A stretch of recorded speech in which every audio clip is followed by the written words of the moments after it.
Hello, welcome back everyone. Hari ini kita masih membahas tentang larutan penyangga.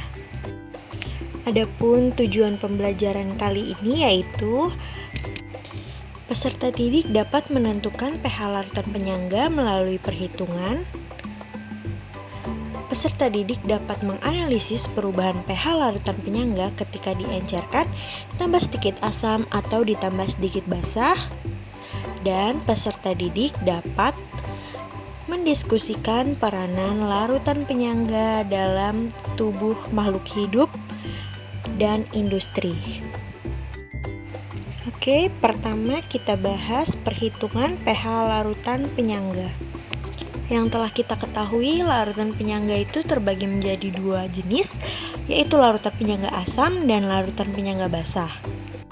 Untuk larutan penyangga yang bersifat asam, terlebih dahulu kita mencari konsentrasi H+-nya yaitu dengan cara dikalikan Ka dengan banyaknya mol asam lemah yang dibagi dengan banyaknya mol basa konjugasinya.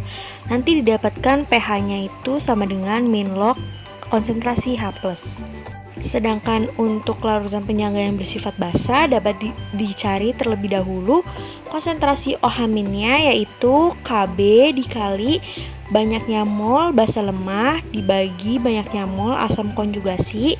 Lalu nanti dicari POH-nya yaitu min log konsentrasi OH- dan pH-nya didapatkan dari 14 dikurang POH.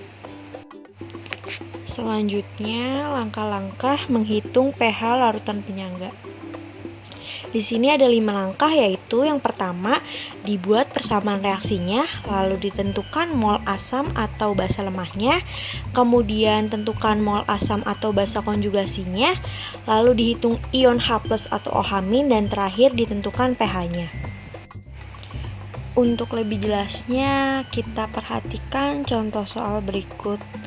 Sini contoh soal pertama yaitu suatu larutan terdiri dari campuran antara NH3 dengan konsentrasi 0,1 m sebanyak 50 ml dan 100 ml larutan NH4Cl 0,5 m. Ditentukannya apakah larutan tersebut merupakan larutan penyangga, dan apabila larutan tersebut merupakan larutan penyangga maka tentukanlah harga pH-nya. Di sini kita ketahui larutan itu terdiri dari NH3 dan NH4Cl. Yang merupakan NH3 itu adalah basa lemah, sedangkan NH4Cl-nya itu adalah garamnya atau asam konjugasi dari NH3. Nah, karena larutan ini terdiri dari basa lemah dan asam konjugasi dari basa lemah tersebut, maka dapat disimpulkan bahwa larutan pada contoh soal 1 ini merupakan larutan penyangga. Berikut pembahasannya. Nah, pada soal tersebut kan NH3 merupakan basa lemah dan NH4Cl merupakan asam konjugasi. Maka larutan pada soal termasuk larutan penyangga. Lalu untuk poin B-nya, pertama kita hitung mol basa lemahnya. Mol basa lemah itu adalah mol NH3. Mol NH3-nya didapatkan 5 milimol. Lalu langkah kedua kita menentukan mol asam konjugasi. Sini asam konjugasinya adalah NH4 ya, yang berasal dari garam NH4Cl. NH4+, mohon maaf. Nah, didapatkan mol NH4+-nya itu adalah 50 milimol. Dari situ kita bisa menghitung konsentrasi OH-nya, yaitu dengan rumus Kb dikali mol basa lemah per mol asam konjugasi. Mol basa lemahnya itu kita menggunakan mol NH3 yang telah kita hitung tadi, dan mol asam konjugasinya kita menggunakan mol NH4+. Nah, didapatkan. Nah, ini Ini didapatkan 5 milimol per 50 milimol, itu kan 0,1. Jadi konsentrasi OH-nya 10 pangkat min 6. Lalu bisa dihitung pH-nya. pH-nya itu kan karena ini bersifat basa, jadi kita bisa hitung pOH-nya terlebih dahulu, yaitu min log konsentrasi OH min, dan terakhir kita bisa menghitung pH. Itu dari 14 dikurangi dengan pOH, dan akhirnya kita bisa mendapatkan pH yaitu 8. Jadi pH larutan penyangga tersebut adalah 8. Oke, kita lanjut ke contoh soal kedua. Di sini ada tentukanlah pH dari campuran 200 ml larutan HNO2 0,15 m dengan 150 ml KOH 0,1 m. Ditanyanya berapa pH campuran larutan tersebut. Di sini ada HNO2 yang merupakan asam lemah dengan KOH yang merupakan basa kuat. Jadi dapat disimpulkan cara pembuatan ini secara tidak langsung ya, dengan mencampurkan yang lemah dengan yang kuat.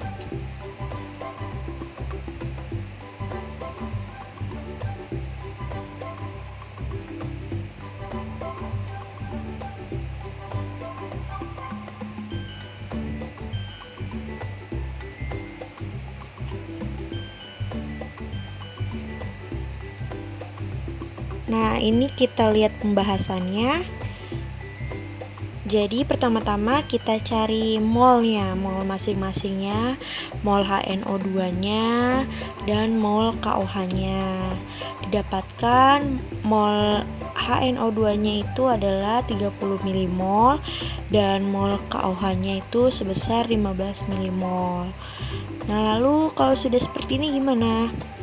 Nah, kita buat reaksi awal, reaksi, dan setimbang. Kita buat reaksinya yaitu HNO2 ditambah KOH menjadi KNO2 ditambah H2O.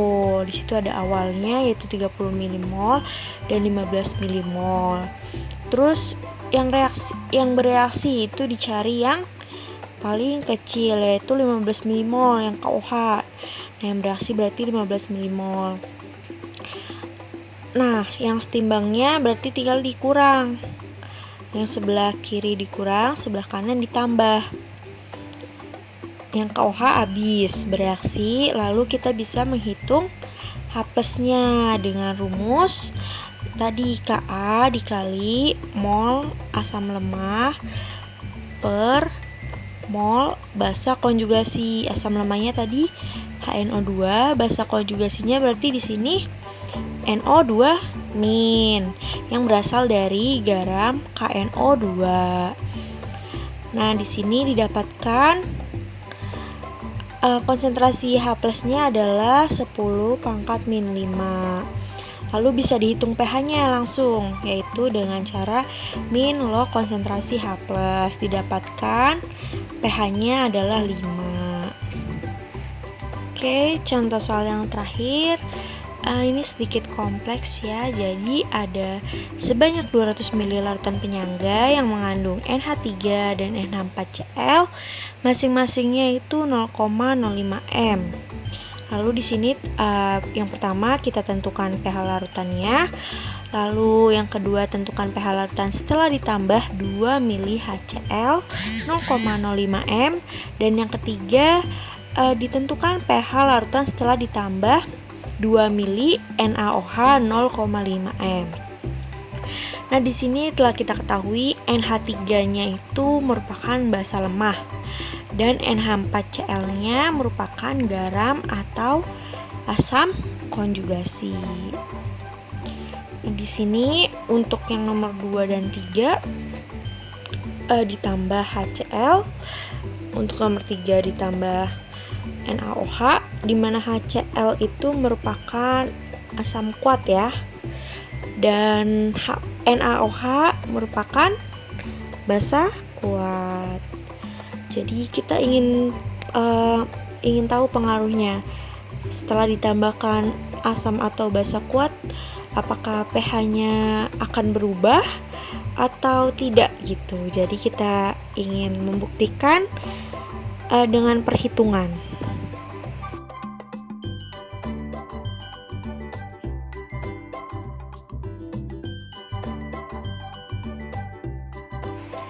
Nah, kita masuk ke pembahasan.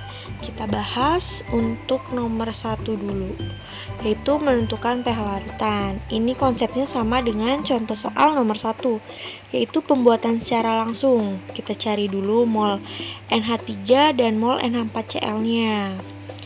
Nah, setelah dapat, tadi kan NH4Cl itu bisa diuraikan ya menjadi NH4+ ditambah Cl-. Nah, NH4+ nya ini yang dinamakan asam konjugasi. Jadi, mol NH4+ nya lah yang dipakai. Gitu. Nah, ini kita bisa menghitung konsentrasi OH-nya itu dengan rumus Kb dikali mol basa lemah per mol asam konjugasi. Nah, nih mol basa lemahnya itu adalah mol NH3, mol asam konjugasinya mol NH4+.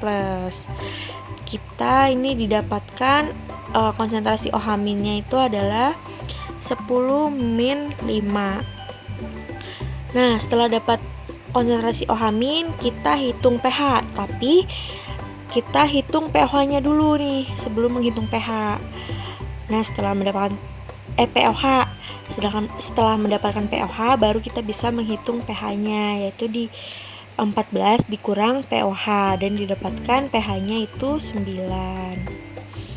Nah, ini lalu pembahasan untuk nomor kedua, yaitu menentukan pH larutan setelah ditambahkan 2 mili HCl 0,05 m. Nah, di sini kita tentukan dulu mol HCl-nya. Nah, mol HCl di sini adalah 0,1 milimol. HCl dapat diuraikan nih menjadi H+ ditambah Cl-. Nah, yang kita pakai di sini adalah mol H+-nya karena H+-nya itu asam kan. Jadi yang kita pakai itu mol H+-nya yaitu 0,1 milimol. Lalu kita buat reaksinya yaitu H+ ditambah NH3 menjadi NH4+. Dengan mula-mulanya H+-nya itu dipakai 0,1 milimol. NH3-nya itu dipakai mol awal yaitu 10 milimol yang telah kita hitung di nomor 1 tadi, 10 milimol. Nah, setelah itu yang bereaksi kita cari yang paling kecil. Yang paling kecil kan H+ ya. Jadi kita pakai yang 0,1. Kalau yang sebelah kiri dikurang, ingat sebelah kanan ditambah. Nah, di sini berarti H+-nya habis kan, habis bereaksi. Sisanya yang bersisa itu 0 milimol. Nah, sedangkan NH3-nya itu menjadi 9,9 milimol dan NH4+-nya menjadi 10,1 milimol. Lalu kita bisa mencari konsentrasi OH-nya. Konsentrasi OH-nya sama rumusnya seperti awal-awal dan didapatkan konsentrasinya yaitu 10 pangkat min 5 dikali 0,9802. Setelah itu kita cari pOH dulu terlebih dahulu. Kita cari yaitu dengan cara min log 10 pangkat min 5 dikali 0,9802 dan didapat yaitu min log 10 min 5 dulu kan 5, lalu min log 0,9802 itu adalah negatif 0,0087. Nah, didapat pOH-nya lalu dicari pH-nya yaitu 14 dikurang pOH dan didapatkan pH-nya adalah 8,9913. Nah, ini untuk pembahasan yang nomor 3, yaitu menentukan pH larutan setelah ditambahkan 2 mili NaOH 0,05 molar. Pertama kita cari mol NaOH-nya terlebih dahulu. Dapatkan 0,1 milimol. Lalu kita uraikan NaOH menjadi Na+ ditambah OH-. Nah, di sini yang kita pakai adalah mol OH-. Ini seharusnya 0,1 milimolnya di bawahnya OH- ya. Nah, lalu kita buat reaksi, yaitu OH- ditambah NH4+. Ini OH-nya dari uraian NaOH ditambah NH4+ menjadi NH3 tambah H2O. Nah, ini kita sama kayak tadi, mula-mula, reaksi, dan bersisa. Nah, nanti didapatkan OH-nya habis bereaksi, lalu yang sisa itu NH4+ dan NH3. Nah, setelah ini kita bisa mencari konsentrasi OH-nya, yaitu dengan rumus Kb dikali mol basa lemah per mol asam konjugasi. Nanti didapatkan konsentrasinya adalah 10⁻⁵ dikali 1,0202.